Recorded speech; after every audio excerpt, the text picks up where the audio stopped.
Il est 19h30 dans tout le Bénin. Mesdames et messieurs, bonsoir et bienvenue dans ce journal. Au sommaire, le président du Conseil économique et social a reçu ce mardi une délégation brésilienne au cœur des échanges favorisés, une mesure d'accompagnement de l'industrialisation de l'agriculture béninoise. Le Bénin a brillamment validé son ticket pour le troisième tour des éliminatoires de la Coupe du monde féminine U17. Il s'est imposé avec autorité face à la RDC dans une émission télévisée ce lundi. Quelques journalistes sportifs ont apprécié les efforts des dirigeants béninois. Élément à suivre dans ce journal. Au cœur de l'actualité internationale, le Niger a annoncé ce lundi son retrait de l'Organisation internationale de la francophonie. Ce retrait marque une nouvelle étape dans sa politique de rupture avec ses anciens partenaires. Les détails dans un instant.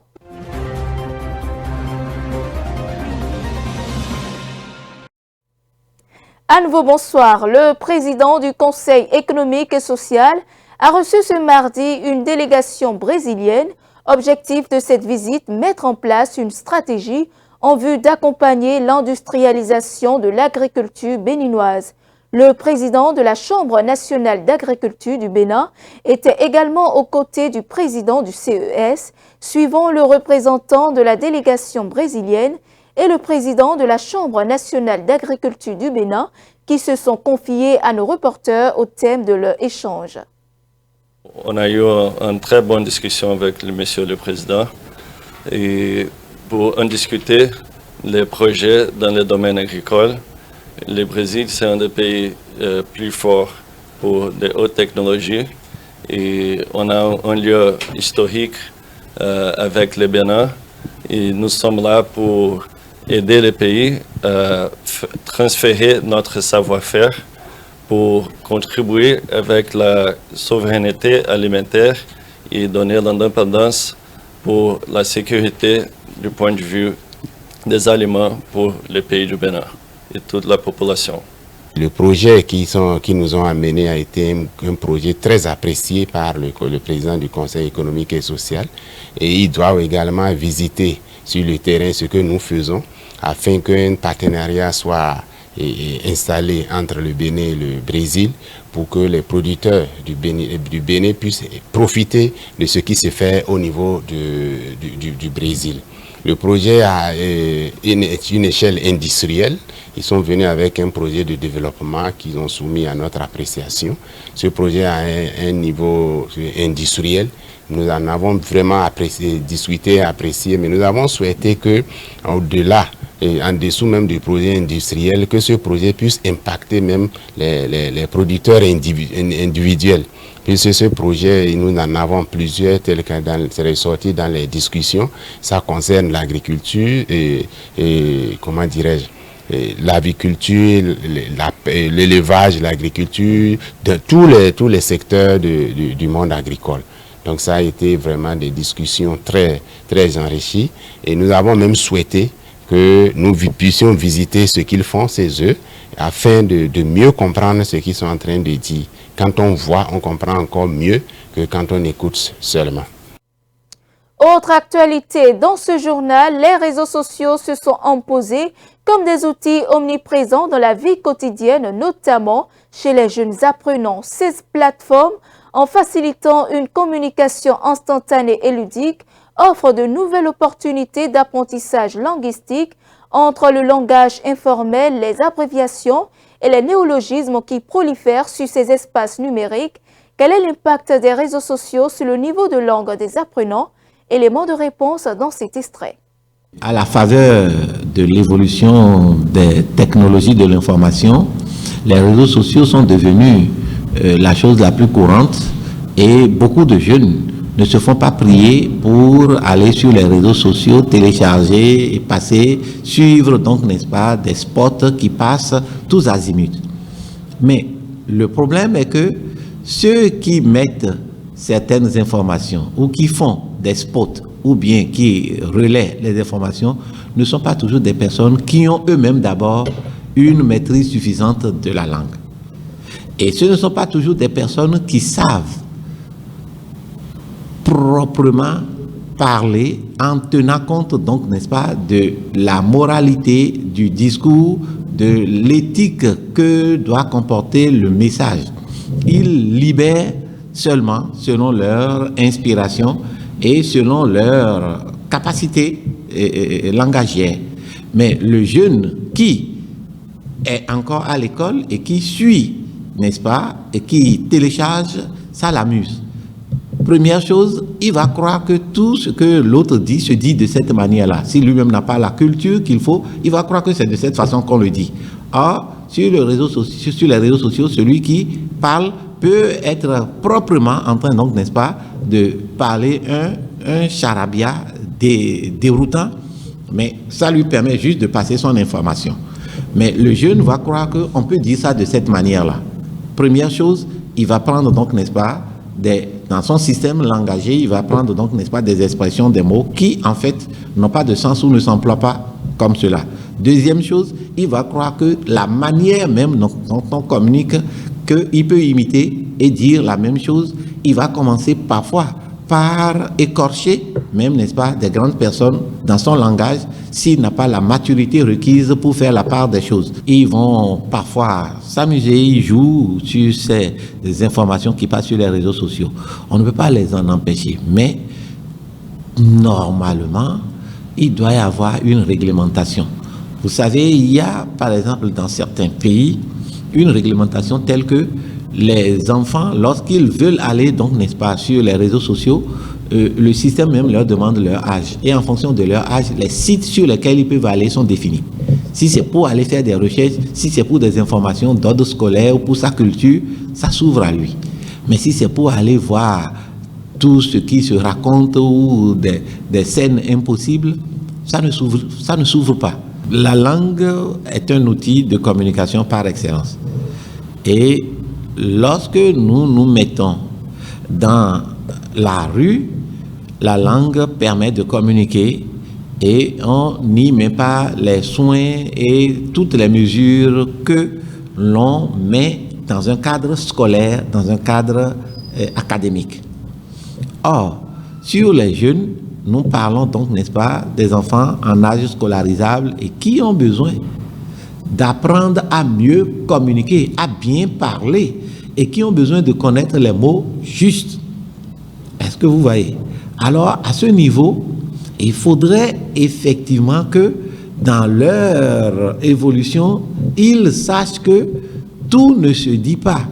Et s'il ne comprend pas, il va donc tout se permettre par les livres qu'ils doivent, n'est-ce pas, s'instruire, s'informer et améliorer leur capacité langagière. Deuxième chose, il faudrait que même lorsqu'ils vont sur les réseaux sociaux, qu'ils sachent, n'est-ce pas, quoi voir, quoi sélectionner, quoi jouer, quoi enregistrer. Parce que tout n'est pas bon. Tout n'est pas bon. Il faut sélectionner et ne pas, donc, n'est-ce pas, s'habituer à recopier ce qui est mauvais, de peur que cela prenne le dessus. Donc, il faut qu'ils reprennent, donc, n'est-ce pas, le goût de la lecture. Il faut qu'ils suivent des émissions, des débats sur lesquels les personnes qui interviennent pourront soigner un peu, donc, n'est-ce pas, leur niveau de communication, leur langage et soigner la manière dont ils parlent la langue. Du sport à présent, les Amazones de moins de 17 ans se sont imposées 3-0 face à la République démocratique du Congo, validant ainsi le ticket pour le 3e tour des éliminatoires du mondial U17 Maroc 2025. Une victoire à laquelle les Amazones s'habituent depuis un moment. Lors de son émission Speed Sport, Gildas Bamekhosou a reçu des invités qui se sont prononcés sur les efforts des dirigeants sportifs pour le football féminin. Suivant. Et ça sera vraiment compliqué de comparer le football féminin au football masculin. Et il y a déjà des efforts qui se font par le gouvernement, par et à travers le ministère des Sports, parce qu'aujourd'hui, les Amazones gagnent des matchs et elles ont des primes assez colossales. Et je pense que c'est déjà des efforts qui se font sur ce plan pour permettre quand même aux filles d'être récompensées à leur juste valeur par rapport à leurs efforts sur le terrain. Mais en ce qui concerne d'autres volets, il va falloir que le gouvernement ou bien le ministère, j'ai dit le ministère des Sports ou la fédération, on doit revoir certaines choses, parce que quand on joue en Côte d'Ivoire, on met des bus à la disposition des supporters, quand on joue à Lomé à côté, pourquoi ne pas faire la même chose? Parce qu'il y a des Béninois qui sont disponibles, qui sont prêts à supporter leurs équipes, mais compte tenu de leurs moyens qui sont limités, ils n'avaient pas effectué le déplacement. Et si on mettait un bus, tout ce point bus à leur disposition, ils seront nombreux. Alors, quand moi j'ai été à Lomé, pour le match face à la Sierra Leone, j'ai été vraiment déçu d'une chose, parce que le stade était quasi vide. Il n'y a pas des Béninois. Et les Béninois que j'ai rencontrés sur place, ce sont les Béninois qui ont effectué le déplacement depuis le Bénin pour le Togo. C'est à quoi que les Togolais, les Béninois résidents au Togo n'ont pas été informés. Il n'y a pas cette mobilisation des Béninois résidents et au Togo. Je me suis demandé pourquoi ils n'ont pas été informés. Je ne peux pas vous le dire, mais quand même on ne peut pas jouer à Lomé et se sentir comme on est à l'extérieur. C'est impossible, c'est inadmissible. Il va falloir que le ministère et la fédération revoient les choses de ce côté. Mon cher Gilas, il faudrait qu'on aille petitement. C'est ce que les dirigeants sont en train de faire. Et ils y vont petitement à la chose, parce que vous savez, dans un passé récent, on avait des difficultés à suivre les matchs des hommes et des guépards sur des télévisions.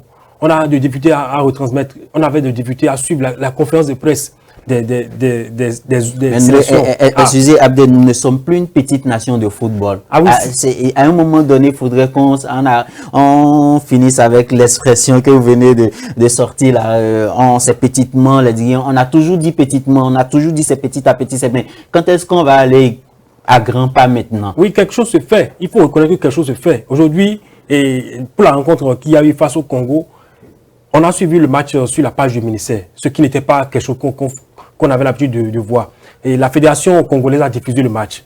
Le ministère des Sports aussi a diffusé le match. Par le passé, on n'avait pas ça. Donc, il faut reconnaître que quelque chose se fait et qu'avec le temps, les choses vont aller et tout va bien se passer, et que d'ici là, les choses vont être bien faites, et puis nous allons pouvoir avoir le poids que le Bénin aujourd'hui est devenu une grande nation. Nous ne sommes pas encore une grande nation et quand on parle de football féminin. Mais pour le moment, on fait le petit pas, on a de gravir petitement les échelons, et d'ici là, tout ira bien. C'est tout ce qu'on peut dire. Pépé, vous étiez en train de sourire tout à l'heure.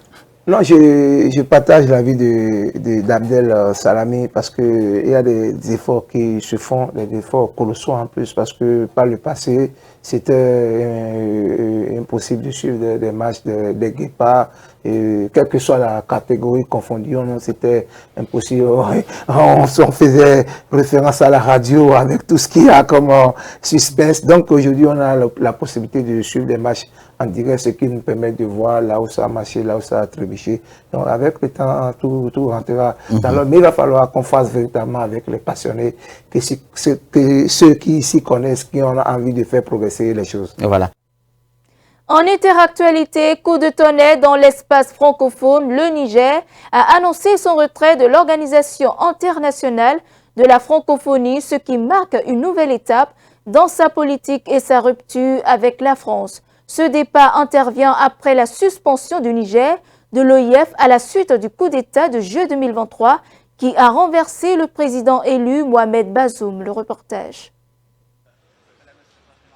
Ce lundi, le Niger a annoncé son retrait de l'OIF, l'Organisation internationale de la francophonie. Ce départ marque un tournant dans la politique extérieure du pays qui rompt ainsi ses liens avec la France. L'OIF regroupe 88 États, principalement francophones. Cette rupture est d'autant plus symbolique que l'organisation a été fondée à Niamey en 1970. Dans un communiqué, le ministère des Affaires étrangères nigérien a précisé que cette décision a été prise de manière souveraine. Suspendu de l'OIF après le renversement du président élu Mohamed Bazoum, le Niger avait été sommé par l'organisation de rétablir l'ordre constitutionnel et de libérer Bazoum qui reste toujours détenu par la junte au pouvoir. Ce retrait survient après que le Niger ait également quitté la communauté économique des États de l'Afrique de l'Ouest. Le Niger forge désormais des alliances avec les juntes militaires du Burkina Faso et du Mali, ainsi qu'avec la Russie, et se détourne progressivement de ses relations avec les puissances occidentales. En Côte d'Ivoire, à quelques mois de la présidentielle, Tidjane Thiam, le leader du PDCI-RDA, affiche une confiance inébranlable. Sa candidature, soutenue par une large coalition, est fragilisée par sa nationalité française. Tidjane Thiam a rencontré la diaspora ivoirienne de Paris. Le reportage. À 7 mois de l'élection présidentielle en Côte d'Ivoire, le leader du PDCI, Tidjane Thiam, reste confiant même si les appels à la révision de la liste électorale sont restés sans réponse. Très heureux, je crois que le PDCI, vous voyez, est en plein dynamisme, tout va très bien. Donc on est résolu et confiant et serein. Pour l'ancien directeur général du Crédit Suisse, le débat sur la liste électorale est plus qu'une simple question administrative. Il s'agit d'une stratégie du pouvoir en place pour garder le contrôle sur le processus électoral. Avant cette révision, la Côte d'Ivoire avait 7 800 000 en gros, électeurs inscrits. Et quand je suis revenu au pays, j'ai souligné cette anomalie. Le Ghana a 30 millions d'habitants, la Côte d'Ivoire a 30 millions d'habitants, le Ghana a 17 millions d'inscrits. On a 7 millions 8. C'est le cœur du problème. Parce que si vous avez 7 millions 8 d'électeurs et qu'il y a 30-35% de participation, vous avez 2 millions de votants. Avec 1 million, 1,1 million, vous avez la majorité. Donc, si vous êtes minoritaire et que vous voulez vous maintenir au pouvoir, c'est clé que le corps électoral ne compte pas. Cependant, un problème majeur subsiste. À 7 mois du scrutin, Tidjane Thiam est toujours officiellement français. Nous lui faisons confiance. Nous pensons qu'il a donné sa parole et qu'il la tiendra. Et donc, pour cela, nous n'avons pas d'inquiétude. C'est un fils du pays. Il a grandi en Côte d'Ivoire. Il a tout fait en Côte d'Ivoire. Donc nous, on le reconnaît en tant qu'un Ivoirien. Au sein du PDCI, la compétition reste ouverte. 2 candidats ont déclaré leur intention de se lancer dans la course, même si Thiam semble être le favori. Pour le moment, de nombreux militants ont choisi Thiam, mais on ne sait jamais. D'autres peuvent se présenter au dernier moment et ne voulons pas fermer la porte à qui que ce soit. Donc la convention aura pour objet de donner l'occasion à tous ceux qui veulent se présenter afin que le choix soit démocratique. Le Parti démocratique de Côte d'Ivoire a officiellement lancé son opération de parrainage des bureaux de vote en vue de l'élection présidentielle. Les 27 ministres des Affaires étrangères de l'Union européenne sont réunis à Bruxelles ce lundi avec en particulier à l'ordre du jour la situation dans l'est de la RDC. Ils ont adopté des sanctions à l'encontre de 9 personnes du mouvement rebelle M23 et des officiers de l'armée rwandaise pour leur implication dans le conflit en République démocratique du Congo. Suivant. L'Union européenne a annoncé ce lundi des sanctions ciblant 9 responsables du mouvement rebelle du M23 et des officiers de l'armée rwandaise pour leur implication dans le conflit en République démocratique du Congo. Ces sanctions, attendues depuis plusieurs jours en République démocratique du Congo, visent des personnalités clés du M23 dont Bertrand Bisimwa, déjà sous sanction de l'ONU, John Imani Nzenze, colonel au sein du mouvement, Jean Bahati Moussanga, actuel gouverneur du Nord Kivu nommé par les M23 AFC, figure également parmi les sanctionnés. À Goma, ville sous le contrôle du mouvement rebelle du M23, les réactions à ces sanctions sont diverses. Ces sanctions seront importantes seulement si elles peuvent amener la paix. Si elles ne peuvent pas mener la paix, elles n'en valent pas la peine, vu que les sanctions sont imposées depuis longtemps, mais rien ne change dans l'est de la RDC. Ces sanctions ne peuvent rien pour nous. C'est essentiellement pour leurs intérêts. Et nous, les Congolais en général, c'est à nous de trouver l'ultime solution. Mais ces sanctions des Blancs sont pour leurs intérêts. L'Union européenne a également condamné les officiers de l'armée rwandaise, dont Eugène Kubito, commandant de la 3e division de l'armée rwandaise, Pascal Mouhizi, brigadier général de la RDF et commandant de la 2e division de l'armée rwandaise. Ces sanctions sont des coups d'épée dans l'eau. Ce ne seront pas les premières ni les dernières octroyées. On en a eu plusieurs, mais ils sont toujours au Congo et poursuivent leurs activités. Ces sanctions interviennent à la veille des négociations directes annoncées pour ce mardi entre le gouvernement congolais et les M23 à Luanda sous la médiation du président angolais. Ce lundi, les affrontements se sont intensifiés dans le territoire de Walikale et au nord Kivu entre l'armée congolaise et les rebelles du M23, ont rapporté plusieurs sources locales. Goma, Malaika Élysée, Africa News. Les autorités soudanaises ont déclaré ce dimanche que de nombreux corps avaient été retrouvés au fond d'un puits dans la capitale Khartoum. La police affirme que les victimes ont été tuées par les forces de soutien rapide avant d'être jetées dans le puits lorsque les forces paramilitaires contrôlaient la zone. C'est après moi. Au Soudan, les corps de 11 personnes, dont des femmes et des enfants, ont été retrouvés au fond d'un puits de la capitale Khartoum, selon une déclaration de la police. Cette découverte fait suite au passage de l'armée régulière qui a libéré la zone de groupe paramilitaire RSF. Les habitants avaient signalé la présence de cadavres dans ce puits après des fouilles organisées.